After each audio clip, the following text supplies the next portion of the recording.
Chris, you've got numbers on the jobless claims and the March job growth as well, right? Why don't you review those? All right. We had two good numbers there. The U.S. The jobs numbers came out. It's huge. 916,000 jobs were added in March, which is really the best gain since August. So really, kind of the best gain since back when we were really looking at almost reopening at that point, and kind of then we had a little bit of a resurgence. But unemployment fell to 6%, which is a good number. I mean, you know, if you guys remember pre-pandemic, we were in more of the 2-3%, but I think it's important to put those in context too, because we were kind of getting used to those, but those were record low unemployment numbers. You know, I think if we can get to 3, 4, even almost 4 or 5%, you know, a lot of people before we hit those two, that was considered full employment. So being at 6% now and accelerating is a good place to be.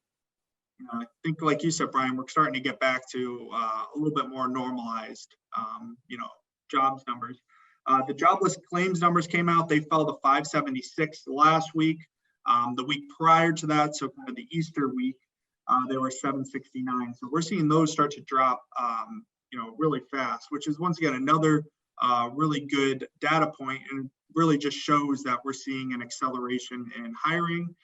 We're seeing those unemployment numbers really start to drop. Okay, and how about March job growth? March job growth, that's why I said 916,000. That brings it in at 6%. 6%. Now, retail sales was up big too, which I thought was really neat.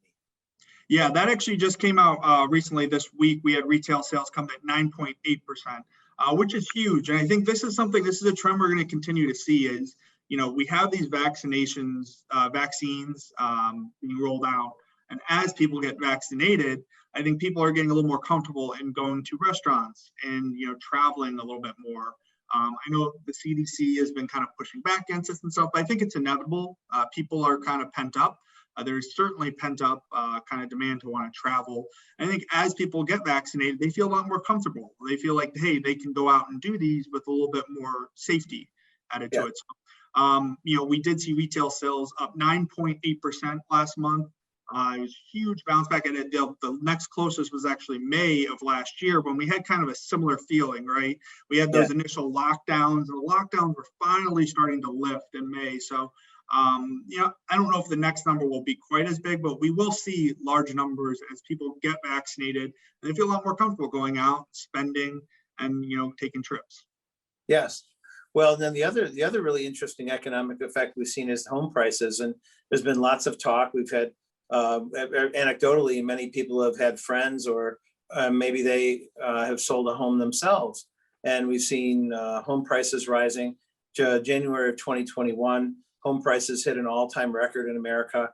But it's interesting though. Normally, like in the 2003 to 2006 period, before the real estate recession the last time, we saw strong demand with good supply, but it managed to push prices up like normal, really strong market. But what we're seeing now, we're seeing strong demand and regular demand, but no supply, very limited supply. So most of the real estate firms, including my wife's firm, talk how there's a limited number of listings. So if you remember that supply demand graph from Economics 101, the supply curve shifts backward, and that shift, the less supply, and that raises prices. So, will the prices hold up when the normal market kind of, supply demand conditions return? It could, right? So we could see a bump in prices that normalizes a new level at a higher level. And then we have a normalized market that develops up there. So it could be a permanent increase in prices, unless we have obviously some sort of a sell-off in prices, but that doesn't look like it's happening anytime soon. So that's what we're seeing here. We're not seeing enormous demand. We're seeing very limited supply and essentially normal demand. So, but prices are rising. People are paying above listing for properties. It's pretty amazing what's out there. So anyway, and then didn't the IMF have some projections, Chris, I think you had on China and the US? Yeah, so the IMF came out with their kind of projections for global growth. They came in at 6% for this coming year. And that the big driver, and I guess put that into context, going back, the next closest number and time we were in that number range was 1980. So we're about 4 decades is the last time they were projecting global growth to be close to 6%. The big drivers behind that were the US, which they projected to grow at 6.4%, and China, they projected to grow at 8.4%. Once again, these are just projections, but it does show the fact that, we had such a rough up and down year last year. This year, as these vaccines roll out, not only in the US, but globally, we're going to see things really start to accelerate very quickly, kind of almost like a catch-up year, if you will, from an economic standpoint.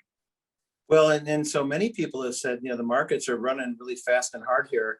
And a lot of that has to do with all the money that's been put into the system, close to 12 trillion now with the new spending plan. If it gets passed, it'll be close to 14 trillion of new money, and not all immediately, but over the near term. But it's expectations plus the money that's flowing into the markets now. But if those projections, Chris, of China 8.4%, US 6.4%, above normal growth, then maybe if you do carry those numbers all the way through to the math of earnings will be higher than expected. And then the multiple, the stock market multiple, which is fair value at about 17 to 18, call it 17 and a half times earnings, we're about 20 times earnings now, that multiple may actually compress a bit.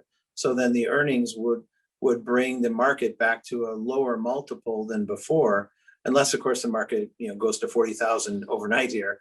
But based on where we are, maybe the market isn't wildly overvalued like some people are saying, and will continue to go a growth from here. And then hopefully that growth will continue into future years and the market will be on a normalized path. So, we hear this all the time. Is the market really wildly overvalued? Are we getting ready for a crash? It doesn't appear to be that way. And usually when we're in economic recoveries anyway, that's not when market crashes or big downturns develop. At any given time in a market growth period, you can see 10 to 15% pullbacks in the market, just when the buying is exhausted and sellers step in to pull some things out of the market. That happens in a normal rising market, of course. But as far as a major 30, 40, 50% decline, these are not the conditions that would normally lead to that. So we don't see that as a huge risk right now. But the key is the market wildly overvalued?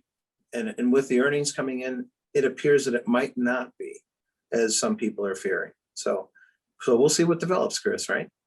Yeah, I think the other important thing is to point out is right now especially certain stocks like a Six Flags or even a lot of the cruise lines, yes, they're going back upwards in price and people are projecting cash flow, but we're projecting it to reopen. We're projecting earnings to actually, come in a lot higher because, a lot of these cruise lines haven't had earnings the past year. So, are they overvalued for current? Yes, but are they overvalued for the future cash flows that they're expecting with the openings? And hopefully, as Brian said, the earnings, as they start to, come in, they start to get more cash flow. I think where we are valued now is optimistic of the opening. And it seems like we are on track for that. Yes.